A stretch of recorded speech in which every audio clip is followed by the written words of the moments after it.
Dom and I really have only seen attacks for the most part from MSPs lens, through MSPs, on MSPs.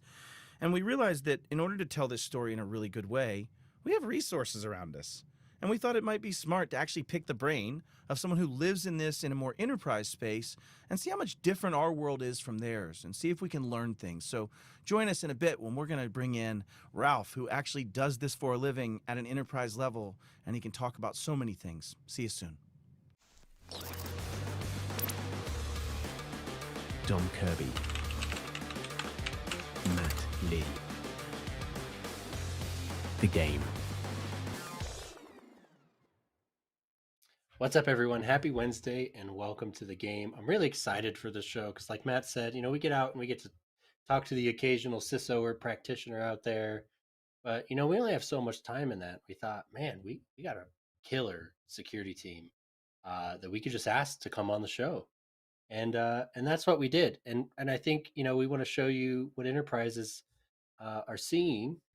Perhaps a global company of, 1,400 some odd humans in a few different regions. We'll see what company that pans out to be, and just give you some insight. And I think what you'll realize is that there's a lot of similarity and a little bit of difference.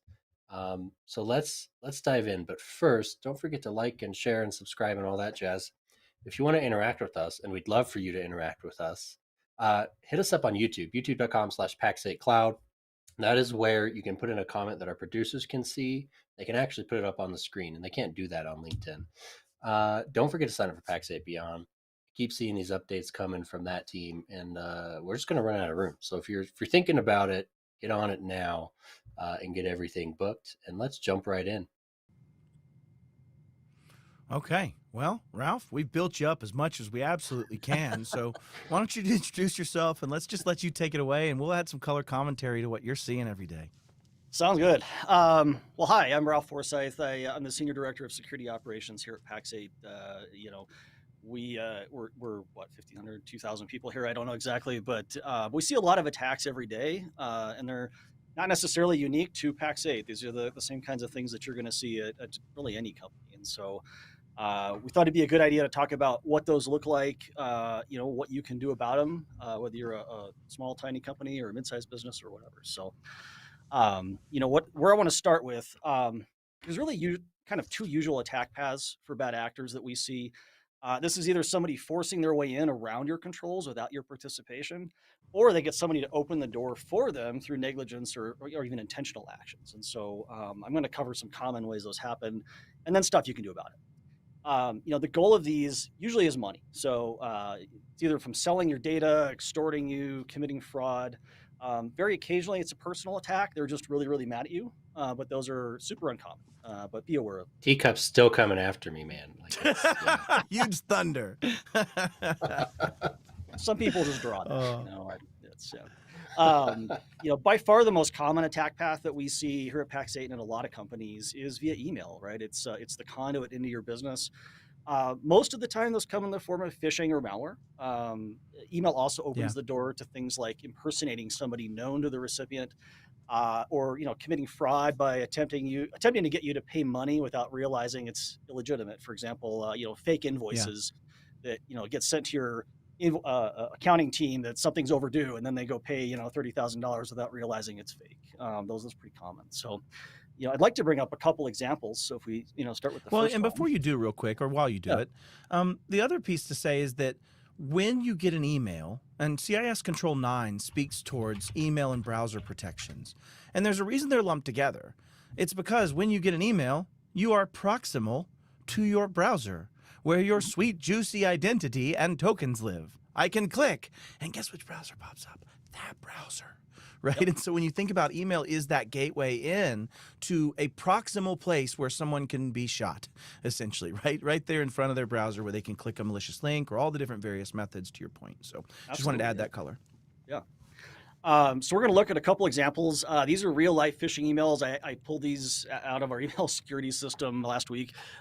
These were automatically detected and removed before they could do any harm. But these are the kinds of things that happen. So this first one is actually an impersonation attempt. This is somebody pretending to be our fabulous CEO, Scott Chasen. Sure. Some I obvious replied to this one with my cell phone, and then he asked me for gift cards. Yeah. I just wanted you I to know, know. right? I didn't know if I was supposed to report that. We would ignore your report anyway. I don't know. That's fair. That checks out.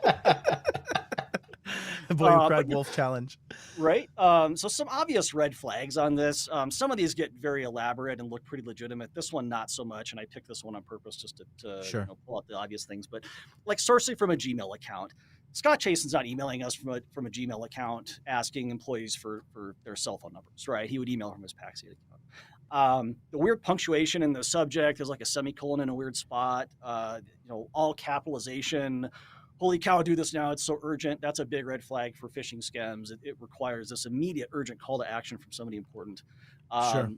And then note that they're trying to get you to switch to SMS, right? So they're wanting a cell phone number. And the point of that is to get you out of the email system so that they can engage in a conversation that's untrackable, usually to, get you to go send money, wire money via, Western Union or buy a gift card or whatever, right? Scratch them off, take a picture. Yeah.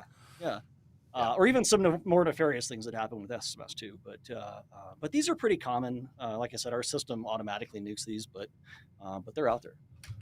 You go to the next one. And one of the things that I want to add to this is if you don't have a system that's getting ahead of this and you're then finding it because someone reported it or other things, you should definitely be clarifying what were the next steps. Why? Because you don't have purview of their cell phone. You don't have purview of those extensibilities once that starts happening usually. And so the challenge becomes you need to know incident-wise, did this become more than an event? Or did this never become anything more than a nothing burger, right? Exactly. Yeah. And we'll talk about security culture in a bit, but we've also seen attacks where they start with SMS. So if your phone number's out there in some sales database or something, they figure out where you work, text you and say, hey, I'm Scott, send me a gift card. And so we do have people occasionally come to us and report that these things are going on and what do we do about it? And unfortunately, there's not much we can do because it just happens. But that's where your user training comes in. Like you have to teach people what to look for and why they should ignore, or report these things. So, and you certainly shouldn't build an LLM that responds back and forth and trolls the threat actor when they send those to you, or look up and do some research project on which VoIP providers they're using. You shouldn't do those things. I would never advocate those things. No, we would never troll the attackers. No, never. I digress. Rise above. Rise above. This example is pretty common. We get these all day, every day, but this is masquerading as something that it's not. So if you don't know Navan, it's an expense management tool that some companies use. If you kind of dig into this a little bit, you can see that the sender domain isn't Navan. I looked them up and I think they were like a construction company or something. So obviously that's fake. They give this really scary sounding alert. You've logged in from a really unusual location. So you're coming, I think it's Jakarta on this one. Right. Obviously, we don't have people in Jakarta as far as I know. I only get there every 3 weeks. I wasn't there this week. Right. But you see that and you're like, wait, I'm not in Jakarta. I need to go take action and do what this thing says and make sure that somebody's not attacking my account. But this is the attack in your account, right? So if you maybe are having a decaffeinated morning, you're not quite with it, you click the link and supply your username and password, and guess what? They just got your account. They're now in there doing things before you even know what happened. So there's a couple things to unpack here too. When you look at the Cisco Talos write-up for the Cisco breach of 2022 and many, many others, including like the things in the casinos and all those, they talk about social engineering and a specific tactic where you're trying to impersonate service providers. Why? Because it makes you more believable. It makes you believe that, hey, that probably is Navan. I use Navan. That's not good. That's where my money is. And that usually takes a bit of social engineering, a little bit of open source intelligence research to figure out. And how the ways do they do that? Sometimes they do it through your own leaking and talking about it online. I hate Navan. It's been such a horrible new platform. Sometimes they actually do it through the way that the infrastructure is set up. Navan /Pax8. Sometimes they do it in many different ways to figure it out. But if they can get that open source intelligence to know what you use, then the likelihood you believe it is higher. Which is kind of the point here, and that's what these threat actors are trying to accomplish. Well, you know what's in the MSP lens, what's fantastic is so many of us put our client logos on the website to brag about these Yep. clients we've made so happy. Yeah. So I'm just going to go to your website and be like, that law firm looks juicy. Let me call them up and say I'm from, super cool MSP. And I would bet 80 to 95% of the time your client's going to be like, oh yeah, okay, let me help, Yeah. or whatever you're trying to ask them to do. Yeah. No validation process. And then the other piece on this is when you're talking about that website, they also have their help portal that tells me whether you're with ConnectWise or Kaseya, or they have all of those things that make targeting you as an MSP very easy because of the tools you're using. And since we said we were going to give takeaways for these things, the first takeaway for that first email was do triage afterwards. Have systems that are looking for these things and see what happens. The second one on this is, where possible, think about OPSEC. Think about your operational security. Don't talk about the tools you use openly. Don't go in. Why? Because you don't want people to hit you in the face with them, right? And so it's really one of those things where there's a balance of being proactive in security through operational security as well. And that's one of these things where you have to realize it's going to happen. And this is where I'll hand it back to you, Ralph, but when it does happen, you need to train your users how to recognize it. You need to have systems that look for it, right? All those multi-layers. But back to you, sir. Yeah, in that one, maybe they thought we used Navan, maybe they didn't. I don't quite know where the origin of that came from. Sure. But that kind of leads into spear phishing, which is, rather than the kind of get lucky sort of spray and pray approach, Sure. they really go after specific people. So they're targeting you as an individual based on like where you do business, your family members, your friends, like personal information that they go find. Like you yourself are the target because they know what you can provide for them, right? Those are harder for tools to catch, not impossible. But that's again where user training comes in, right? Like knowing that this is probably not a legitimate request from something, right? Yeah. But as far as tools go, good enterprise email security, I think, is kind of mandatory at this point for any business because this is such widespread. Happens all the time. Exchange has really good built-in detections. You can even buy additional things like, Proofpoint, Mimecast. There's some newer stuff out there that's ML-based, like Abnormal and Now Sublime. you got to name all of them, Ralph. If you I'm call not out doing one all of of them, you them. got to name all of them. It's Go a with big it. Come on, space. keep going. Avanon by Checkpoint. We got to deal with Iron Skate. No, I tease. But I think the number of tools also talks to how big of a threat this really is. I mean, you have a lot of options because it's a big problem. Agreed. But consider the impact that a successful attack is going to have. It could be tens or hundreds of thousands of dollars or worse to your company, right? So having a way to stop that it pays for itself, right? Now all of those attacks, we talked about phishing, they're fooling somebody and interacting with the system, talking to an attacker or getting socially engineered. Yep. But we should also be thinking about malware, right? Which is that software that's designed to perform some malicious act once it runs and gets into your system. Email is a really common way for that to come in because it comes in as attachments. Like here's a PDF or an Excel file or something that has a bad payload. Very often now, though, you also just get a link. There's no attachment, but they send you off to that website in that browser you were talking about that maybe doesn't have as good of a detection mechanism, right? So once that file opens up into your system, now you're vulnerable to hacking, data loss, ransomware, all that stuff, right? So good email security software will catch a lot of that. A lot of them will sometimes access those links in a sandbox environment, or they just know based on reputation that it's in a bad spot. But you should also consider things like a really good endpoint detection and response tool, right? And what that's going to do is hopefully catch that malware when it gets downloaded to your system or even when it starts to execute. It's going to recognize signatures, it's going to recognize those patterns, and it's going to tell you, hey, something's wrong, and hopefully stop it, quarantine it, delete it, alert your SecOps team to, pick up the phone and call you. So lots of good tools out there for EDR. I'm not even going to start to list all those either, but you can if you want. That's a slippery slope. There's a whole bunch of them.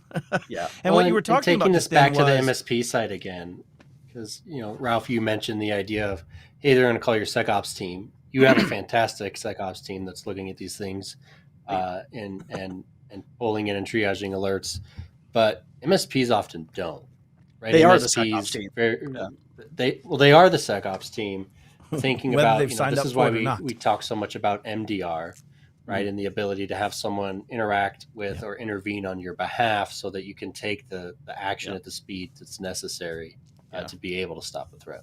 Yeah, and there are some automated kind of SOC-like services out there too, Red Canary type services that can intercept your telemetry and actually intervene without your team having to even be there. So they can isolate workstations, quarantine files, do all that kind of stuff for you. Although a lot of EDR platforms can too, especially the bigger ones.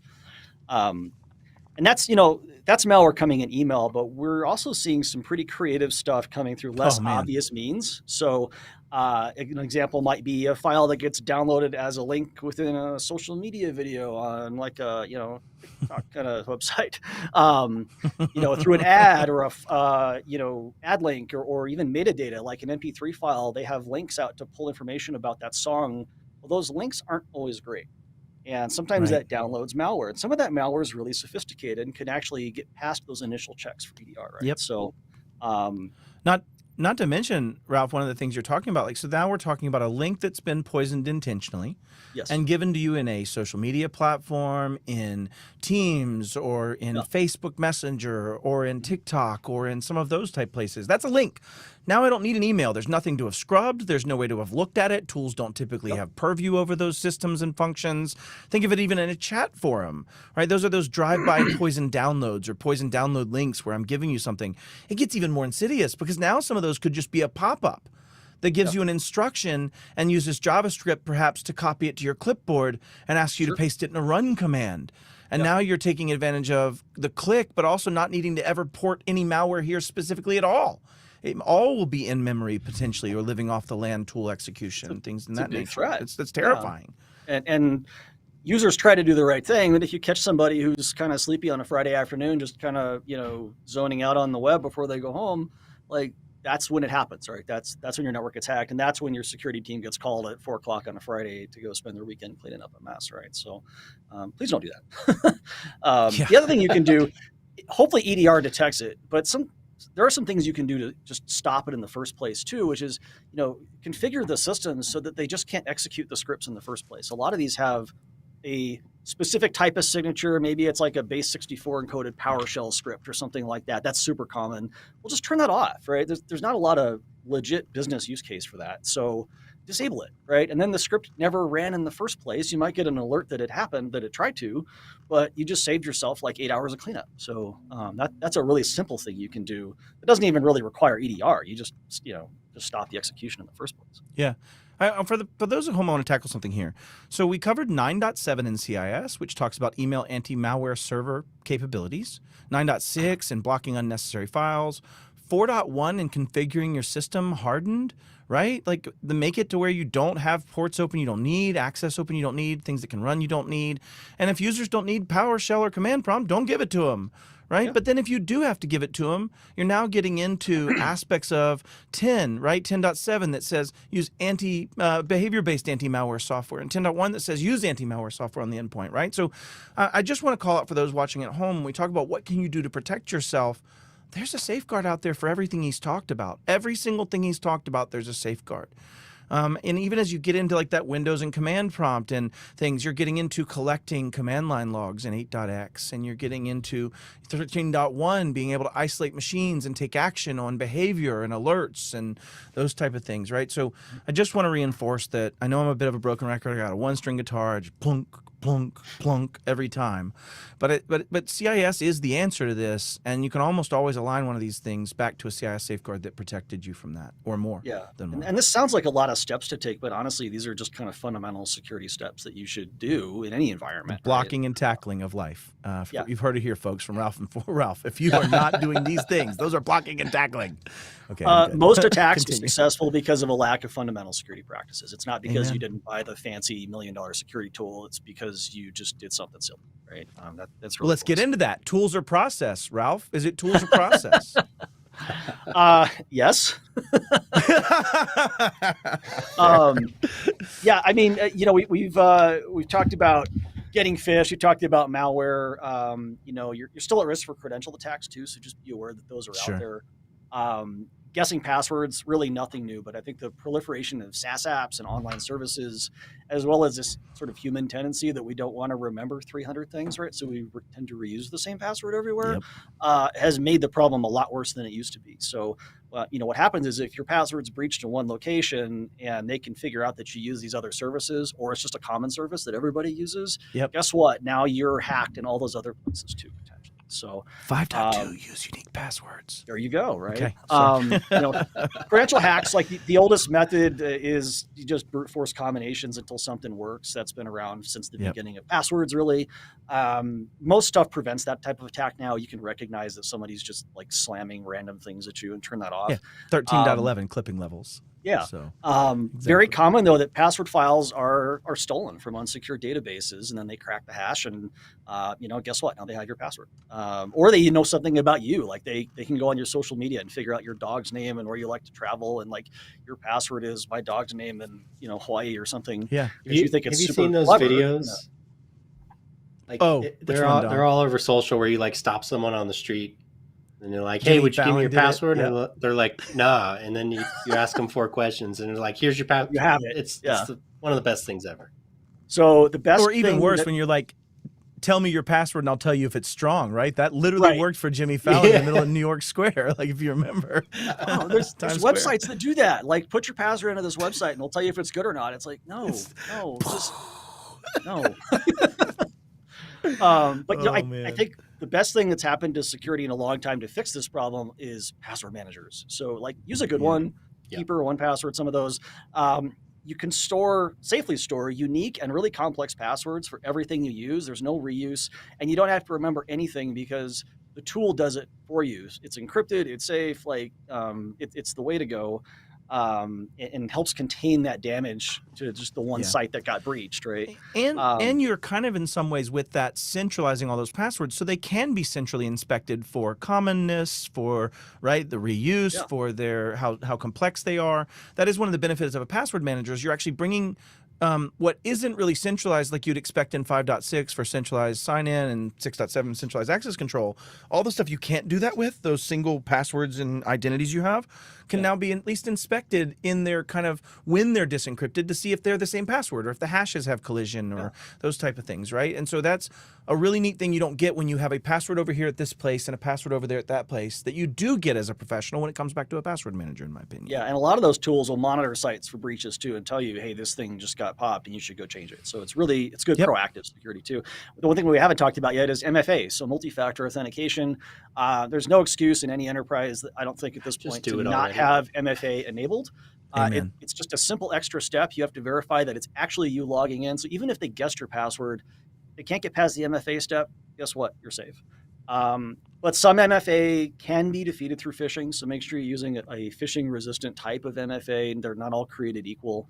But that does protect you as well. If somebody clicks a bad link and puts their password into a website that they shouldn't, the attacker would still have to MFA auth back in, and they won't have that capability. So that's just kind of Dom's FIDO token.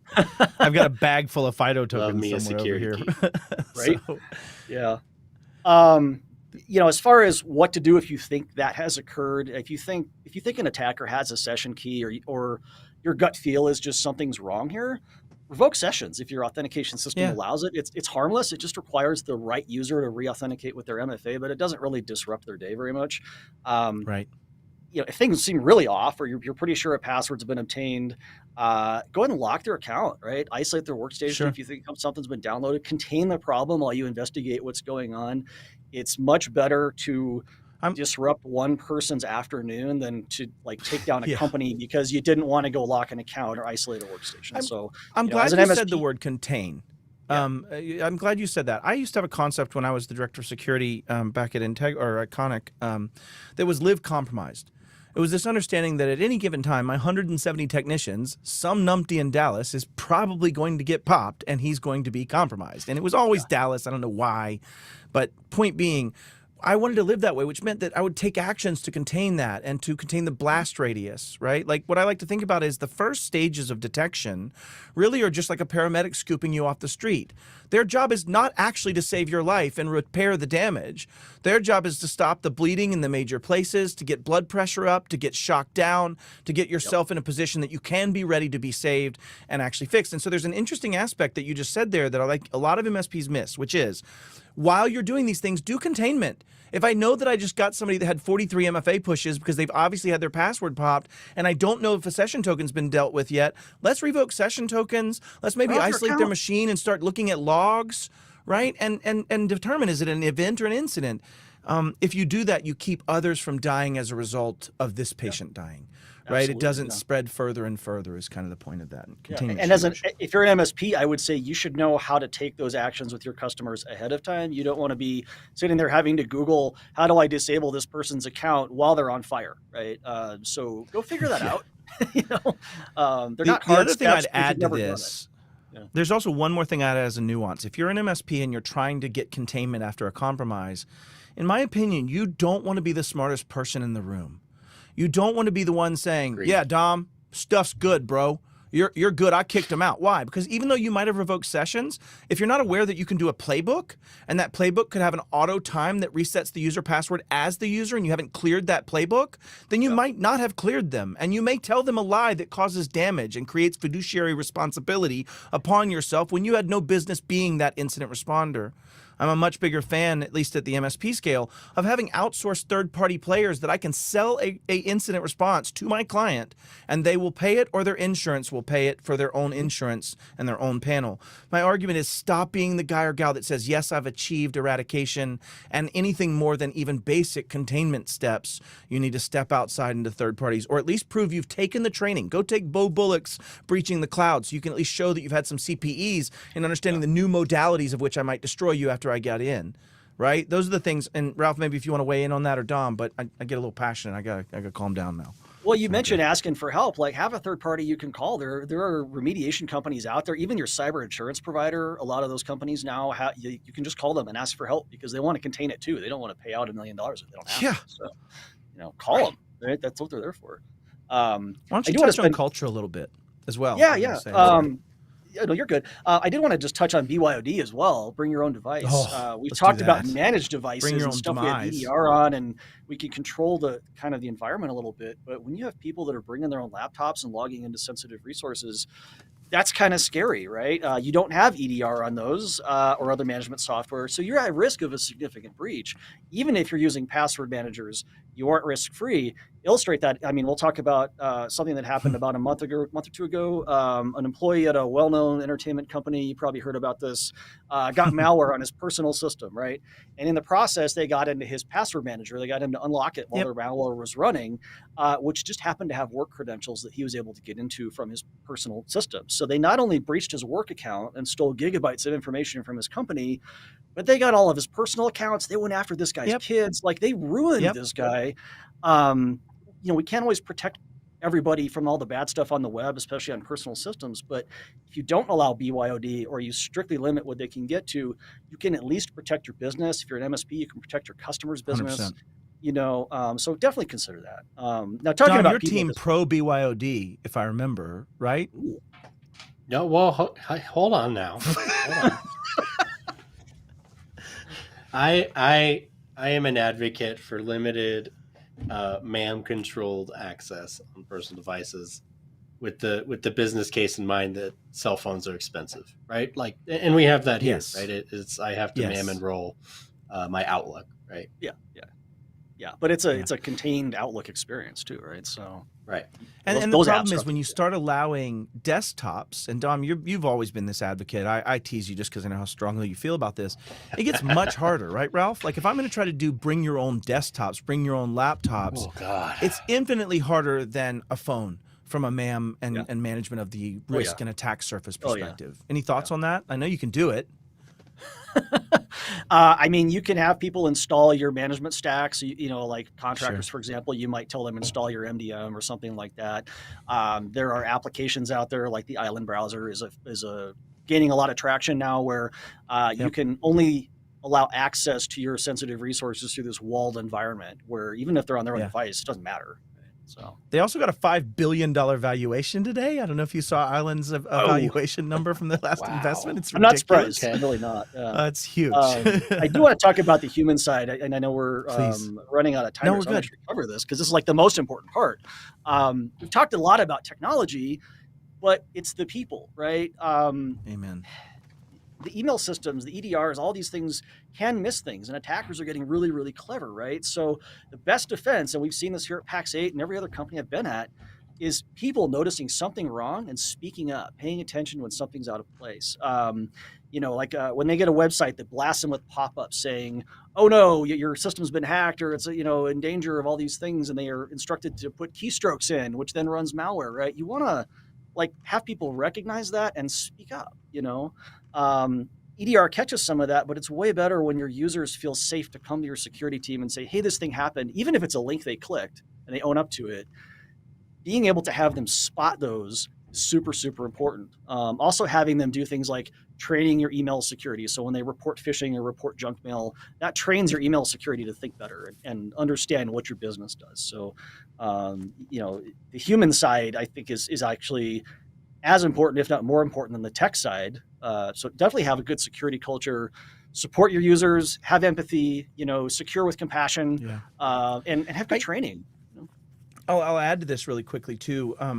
I do analyses, let's say, analyses of major breaches with the modality of saying, let's see if we can figure out which safeguards failed that led up to this, right? And it's an intent to try to understand your safeguards better.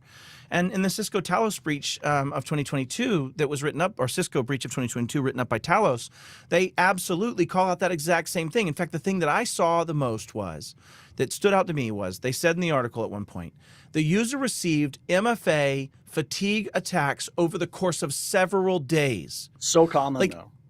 Right there, several days. If they had just reported it to the Ralphs of the world once in that several days, the world would have changed for Cisco in that moment, on that kill chain.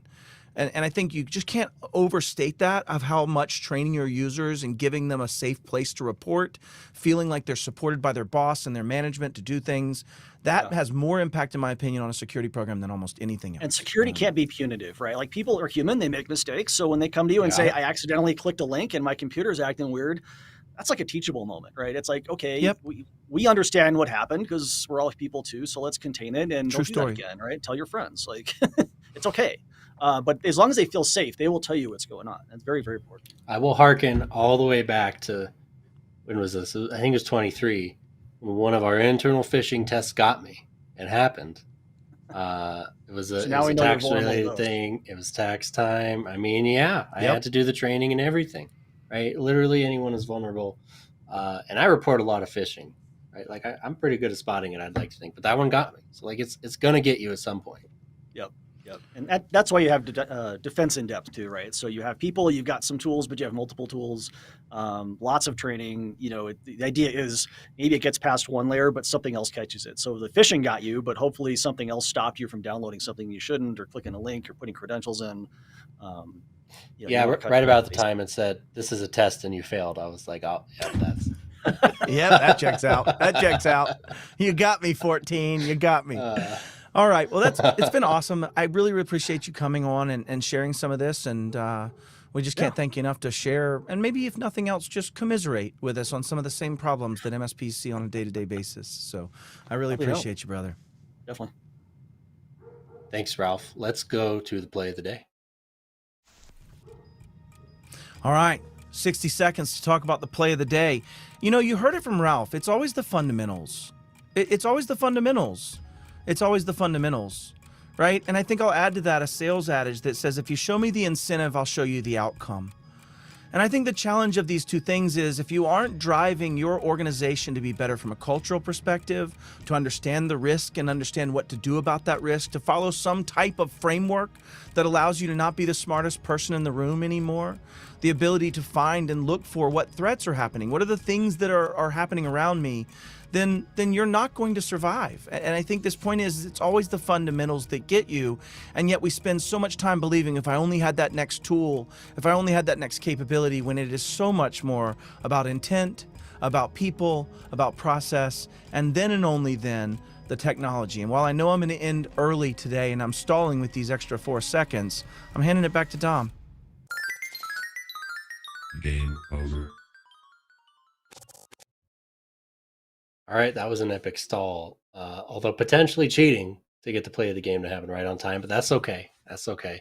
That is our show for the week. Thanks so much for joining. And it's about the fundamentals, right? It's about the fundamentals. Nobody's burning a 0-day to get to a single desktop on your Screen Connect instance or something like that. It's the fundamentals. That in mind, that's our show. Don't forget to like, share, subscribe, all that jazz. Join us same time, same place next week.